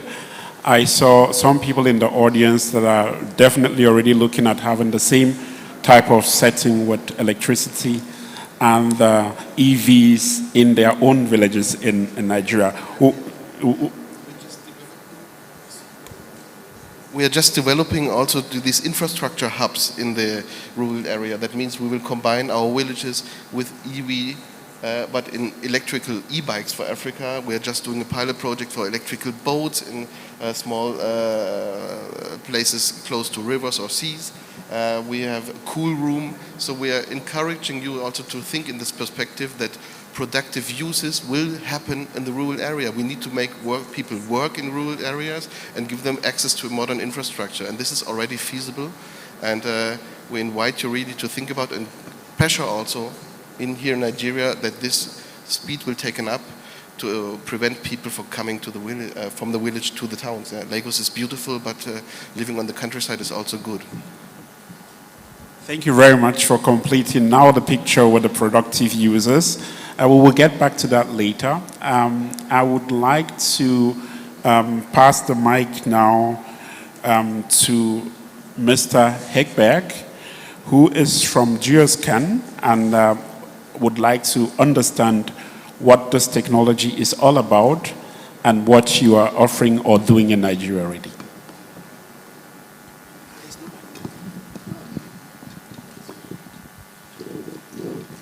Test. Yes, thank you very much for having me here. Oliver Hegberg. Geoscan is a German-based remote sensing company. So what's it all about? We take satellite pictures in different bandwidth, and with remote sensing you can analyze traditionally the surface of the Earth. But we have developed a solution called G-Scan, which allows us to analyze the Earth down to several thousand meters below ground. It's traditionally a technology that comes from the oil and gas industry, and we have adopted it to also find precious metals and more minerals for batteries for the electrification of the industries. We do that by working out of Germany, but for governments and for local investors, license holders, and we have a strong focus on Africa. We have a subsidiary in the DRC. We have a participation in a company in Namibia where we are looking for helping to look for lithium, and we are proud that we have been able to analyze 4,000 square kilometers and more for lithium here in Nigeria throughout this year, and we were very successful with that. We believe that we have identified 15 world-class sites for mining, and first sample takings on the ground by our partners have proven our estimations of in average 1.9 milligram lithium per ton and above. That's really outstanding, and I'm also proud to announce that we have signed yesterday 2 MOUs during this visit. One with our local partner with whom we want to expand, and we've been asked to stay involved in making sure that the mines will be developed. We are looking for funding, we are looking for know-how, we are looking to make sure that lithium is going to be refined and intensified here in Nigeria. That has impacts in infrastructure, that has impacts in lots of activities that are already budgeted by the country, but now make even more sense. And the second MOU we signed with the Solid Minerals Development Ministry, represented by the Solid Minerals Development Fund, which acknowledged our technology and is keen to, based on existing sites, to enhance and look for also for other minerals. We will start with lithium, we will continue with gold, we will continue with different minerals for electrifications, for batteries. And taking it from here, it means that already in 2 weeks when we will have delegations from Nigeria in Berlin, we will continue the talks and to make it more detailed, and I'll be back here to Nigeria before the end of the year to talk also to other local partners that are interested to benefit from our technology and from our solutions. Thank you very much, Mr. Hekberg, for that. I would just like to have a very follow-on question. The 4,000 square meters that you've checked, which areas in Nigeria is that, so that we just hear location-wise? It's in the states or provinces of Niger and Kaduna. Thank you very much. I've been told, by the way, that we have 10 more minutes before we go into the Q&A session, like 2 minutes ago. So what it also means is that we have about 7 minutes to now run through one set of questions from my side before we engage the audience. So I would just first like to have your intro statement, the special advisor on climate change and circular economy, of the state Lagos or to the state governor. I would like to understand what you've heard so far and what the other panel, previous panel, had discussed about enabling the environment. We have on-grid, off-grid, and mineral resources or natural resources investors in the state. What is the state currently doing to enable the environment? I would like to incorporate, because a gentleman, some questions that were asked earlier on already were on energy. A gentleman also asked about earlier on diversification of renewable energy sources. So in your interest statement, it would be great if you could already touch on some of those points. Thank you. Okay, good morning. I'm going to stand on the existing protocol. So a little caveat here that I'm Special Advisor on Climate Change and Circular Economy. And so a lot of my postulations will be coming from that perspective, even though I know that within the sustainability environment, energy also plays a very crucial role. That being said, I think that sustainability is essentially the bane of the discussion that we're going to be talking about today. And so within the realm of what do? We essentially provide, we sort of work to ensure that there's a harmonious balance between the economic development and also the protection of the planet's health, basically, just putting it in layman's term. And that means that there has to be an effective synchronization and a balance, taking into consideration the social development, environmental development, and also economic development of the state. We do that through Climate Action Plan, which is also one of the documents that the state has put into play. And like my commissioner, the Commissioner for Commerce, had referenced the document for the development plan, 30 years.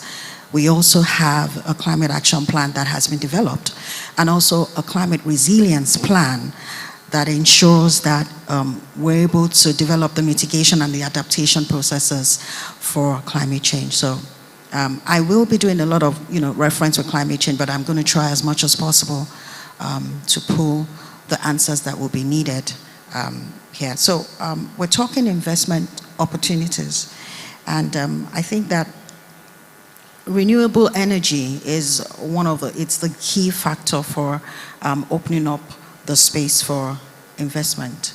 And that's definitely on the rise in the sustainable development portfolio. So when we're talking renewable, we're talking about nature, we're talking about the things that are regenerative in nature, sunlight, waves, tidal, and then we have the bioenergy that comes from biomass. And I think that somebody had mentioned something around biomass within the questions. And, there are numbers, as of 2019, there had been 11% of the global primary energy source in renewable technology.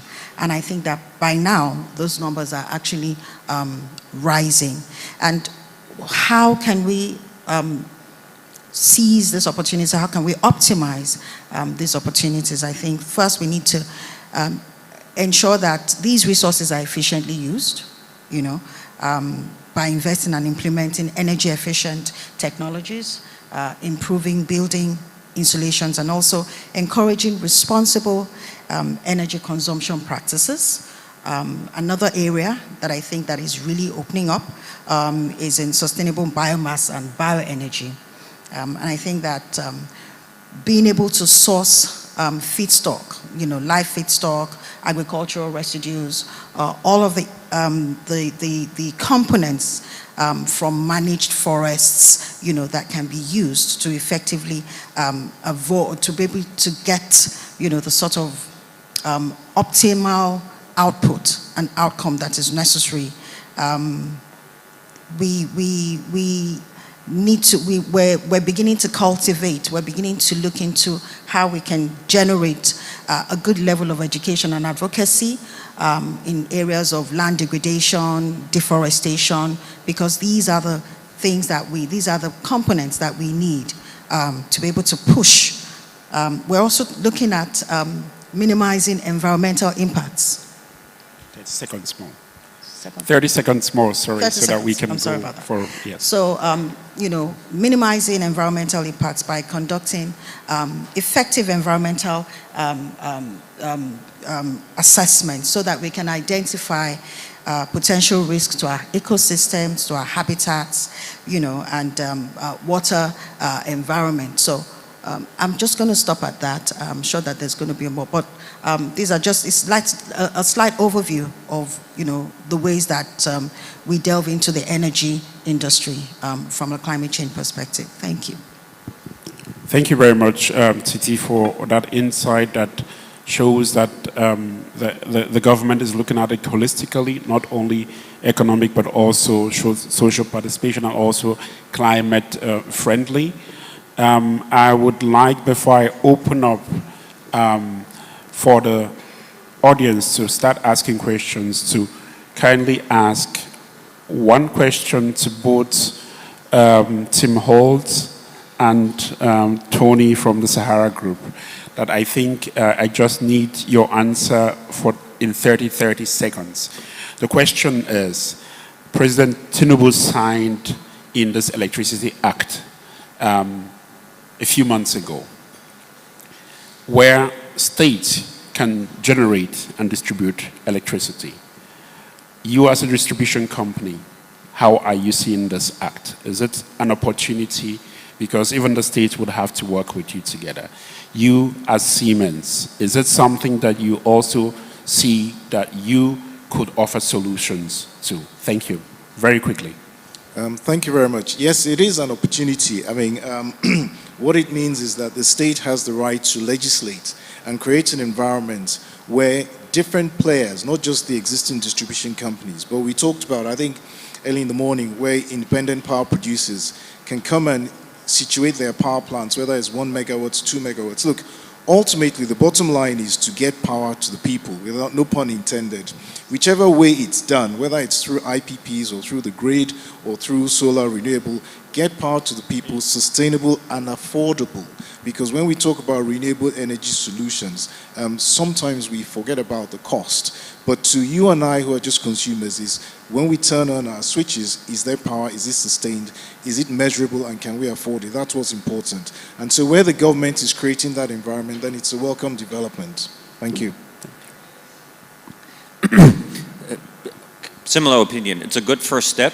Any initiative is good to get us started. Two things we still need to solve. One, and it was just mentioned, is the cost. What's the framework to make sure we pay for it?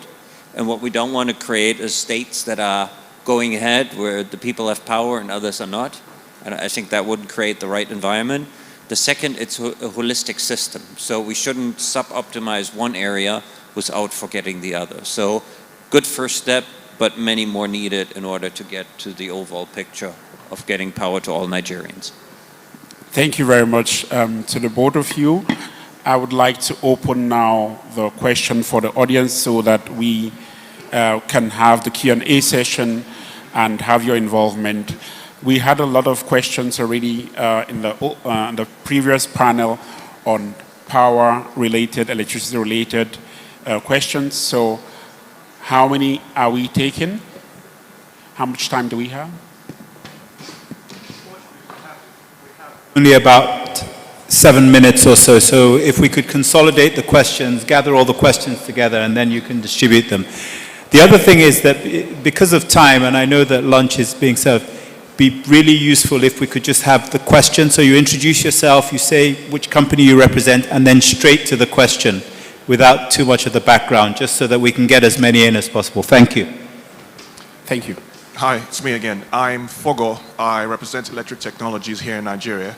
My question is directed at Mr. Nicholas. Part of what you're trying to do is work in the rural areas, and that's where I'm focused as well, not just the developed cities.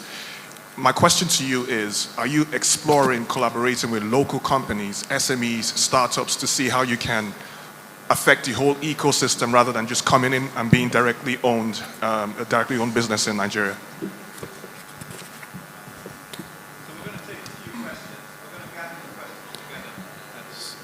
So first question was to Asantis. Thank you.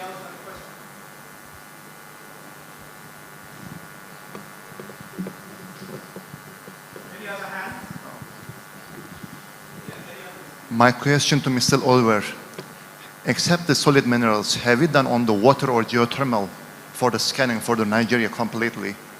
Have you done anything with the government? Not yet, but it's part of our service portfolio.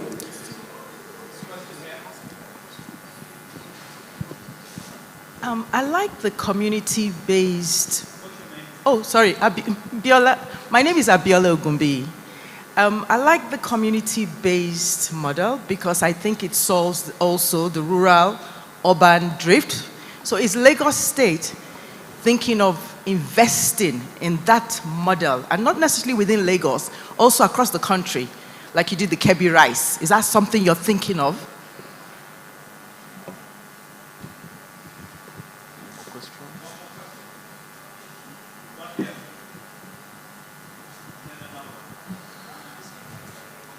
My name is Otare Kokobisi. I'm the Managing Director of KSB Pumps. My question is to know if there is a regulation already in Nigeria for private people also to generate solar power to the neighbors or to the grid. Thank you. My name is Foluke Akimbi, Dro Niger. I have actually two questions, but it's for two panelists and they're related. First of all, to Mrs. Oshodi. You're talking about waste and all of that. My question now is, what is being done? Let's take it for Lagos State because that's your jurisdiction right now. What is being done in Lagos State for waste? That is a major problem. And now that we're going to waste and we talk to biogas, I want to go to Mr. Hörer, heißen Sie? Hörer. Nicholas, I really and truly was taken in by what you put up, saying that you had a small village. Well, if you can start with the small village of Lagos, multiply it by 100, do you think it's something that is feasible? And if not, I believe the way to go about it is to go from one estate to another, or try and look for housing estates that can do that, upon which I'll be talking to you later. Thank you very much for the questions. And I think we have two questions to Asante's Systems. So to Nicholas, I'll hand over to you, and then we go from there. Thank you very much. I expected that you react on my way of thinking the rural life in future, and also to answer my friend over here. We come here as friends of Nigeria and as partners, yeah? And yes, I believe it is possible to make a rural revolution together, yeah? My company is a smaller company, yeah? We have 20 employees out of our village, but we electrified 300 villages, yeah, in the last years. So the technology is there. So our target will be to identify partners who are willing to go that way. We will establish a warehouse and make the technology quickly available. On the other hand, of course, political will is needed and finance is needed, yeah? And this you cannot expect from us because we're talking about public infrastructure, and the question will be who will do the initial investment, because we know that populations are willing to pay, but subsidies are needed, or at least co-subsidies are needed, and so this part will be possible. We, as a private company of a smaller size, can only do so. We can do so. We have a production capacity today of 300 to 400 village systems per year. Yeah, but we can scale as well if the market is there. You need a sustainable market as well, which is driving investments, and then investments will follow. Yeah? So it's a mix of partnership. We can do it, but we need Nigerian partners who implement it and who talk with the government to make it there. And I see a lot of willingness to do so also. Thank you.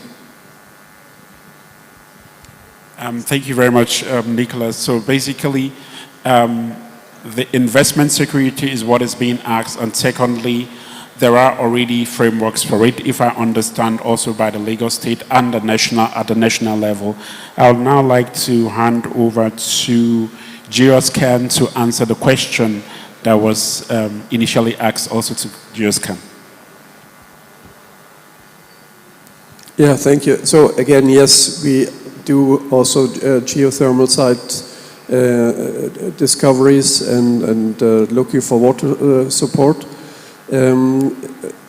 Our technology originally comes from the oil and gas area, where we can also do offshore research, but we haven't done yet any projects for hydrothermal or for water here in Africa, but it's on our agenda. We are looking into that. Thanks. Excellent. Thank you very much, and I'll hand over to T to answer the questions on waste, and of course, if private people can already engage in power generation and in Lagos State. Was that the question? The question was utilizing the community-based model for energy distribution. Is that it? Can you just, yes. The community-based model for generating, right. Sorry. Okay, good. Is Lagos State thinking of investing in community-based power supply, ensuring that the communities have electricity? Because we have the rural-urban drift. So we mustn't just look at Lagos State. We must be looking outside as well. Yes.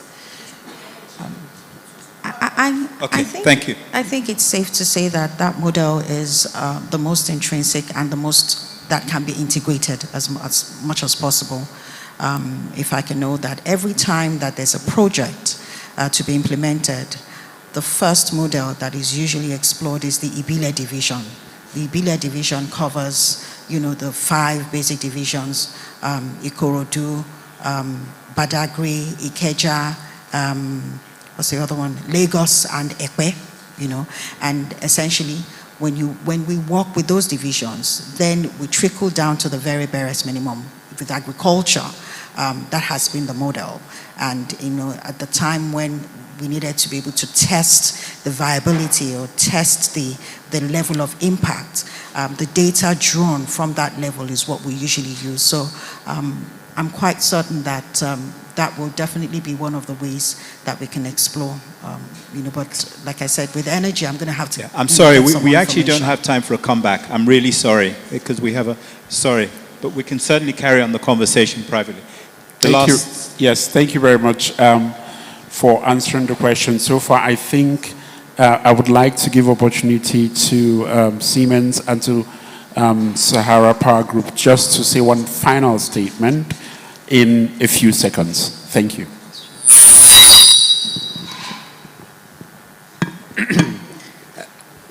I think prosperity relies on power and electricity that's available. And I think there's different ways, and it has to be environmentally friendly, has to be cost effective, and has to be also reliable, uninterrupted. And if we can make this happen in Nigeria, I think the pathway to prosperity is there. Thank you very much. I can't agree any more than that. I think we have a wonderful opportunity. The demand is there, the population is there. It's just to get the stability, get the pricing right, and again, like I said earlier, just get power to the people. Thank you very much. Then I will hand over to you back, Akin. Okay. Well, thank you very much. I think, ladies and gentlemen, you'll agree that that was an excellent panel session, and Duke Benjamin, the moderator, did a fantastic job. I put him under a lot of pressure because we were running out of time, but he still managed to get most of the key points across. I'd also like to thank the panelists for their participation in this. If you would like to just remain on the stage but move forward slightly so that we can get a group photograph of you all. Thank you so much for your input this afternoon. Thank you. Just step forward a little bit. Thank you. Are the photographers ready?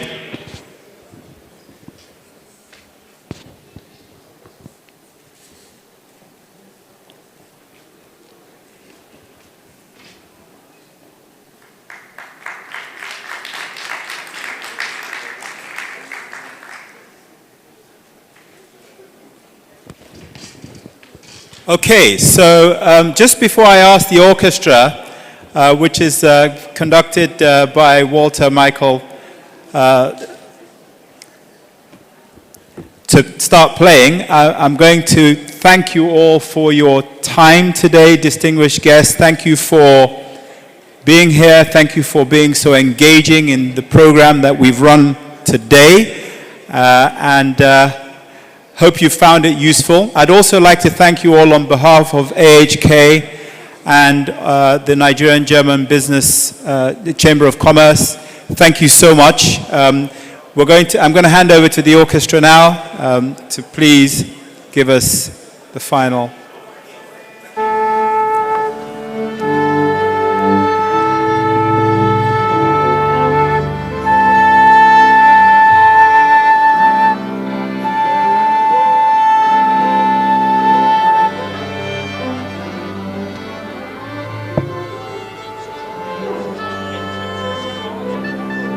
Sorry about that. Okay, ladies and gentlemen, there was a slight omission, and I'd like to just hand over for the closing speech to the Minister. Thank you. Come and give us a closing speech. Thank you. Introduce yourself. Oh.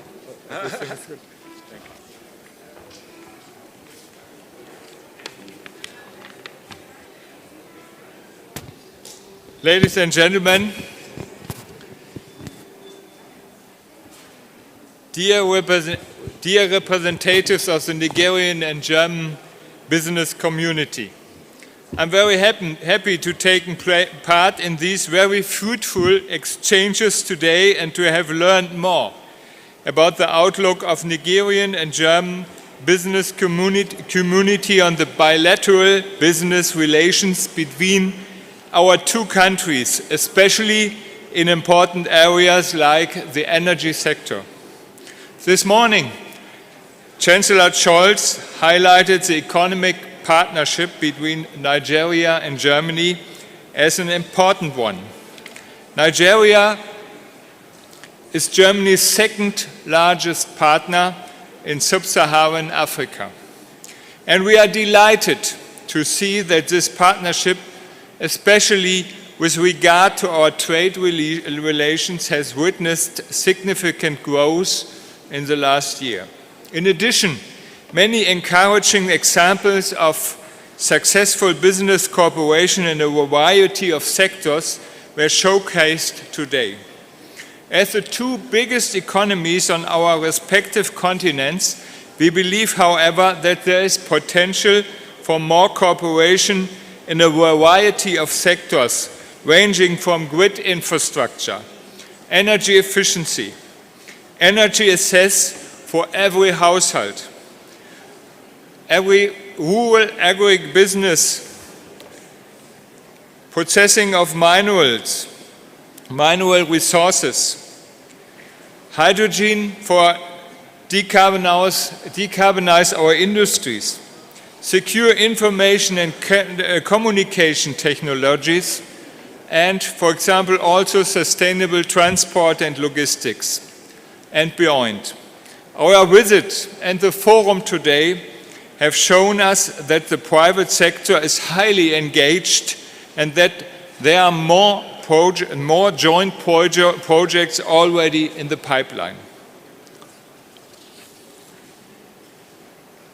And on both sides, Nigeria and Germany, we know for our cooperation we need reliable legal frameworks in both countries, thereby also ensuring that we contribute not only to a diversification of the Nigerian economy, but also to value creation in Nigeria, resulting in the creation of new jobs. To support such projects and to foster a more active engagement of German companies in markets like Nigeria, let me highlight that on the side of the German government, my ministry has stepped up efforts to support German companies that would like to do business in Africa and Nigeria in the past years. For example, we support trade and investment of German companies with a Nigerian partner with export credits and investment guarantees. With regard to these instruments for foreign trade promotion, sustainability is an important aspect. Therefore, special incentives are provided for projects with such sustainable footprints. We are therefore glad that the discussions of this morning also highlighted Nigerian-German cooperation in the renewable energy sector and options to bring electricity to every household, to every village in Nigeria, with all opportunities which we have if we use electricity. If you use it in the household, if you had light in the night for the children to learn, or in the day to cook, or in the day for small and medium trade and services and companies. We discussed this, and we discussed the projects to strengthen our grid, to decarbonize our industry with hydrogen.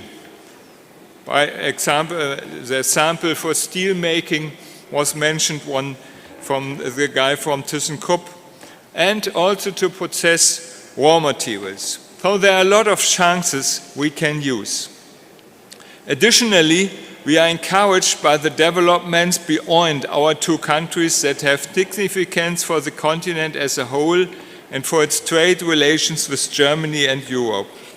More specifically, the African Continental Free Trade Area, which entered into force in January 22 and is set to become a driving factor for economic development in Nigeria and the African continent as a whole. Creating the largest free trade area in the world is an enormous task that is creating optimism worldwide for the economic development of the continent and its individual states like Nigeria. Ladies and gentlemen, my ministry is named Ministry for Economic Affairs and Climate Action. That implies climate action goes hand in hand with economic success, business options, and chances for sustainable economic growth.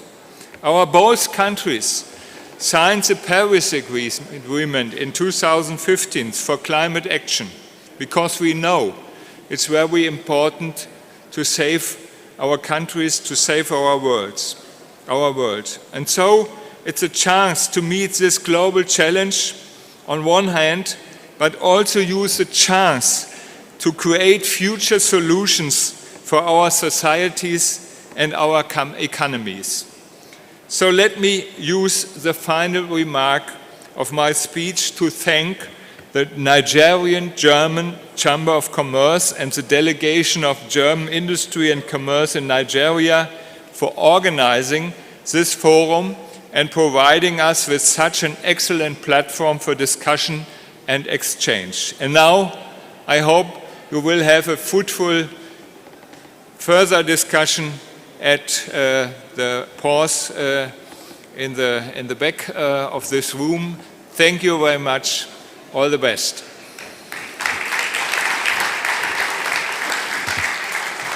Thank you very much. Thank you. Have a good day. Thank you very much.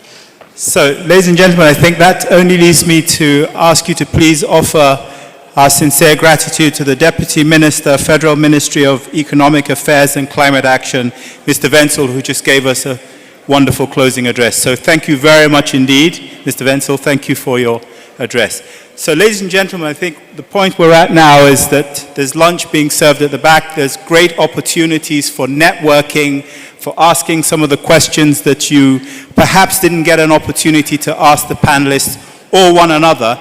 We do have some of the afternoon to be able to close that loop. So my thanks to you, distinguished ladies and gentlemen. Thank you very much indeed for being here, and thank you for participating so enthusiastically in this wonderful program.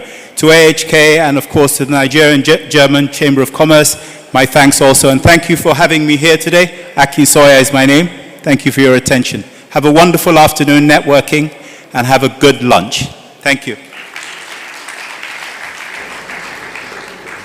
The orchestra.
To get this as well. I hope my voice. So now, did you get this? Did you get the background?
Yeah. Whoops.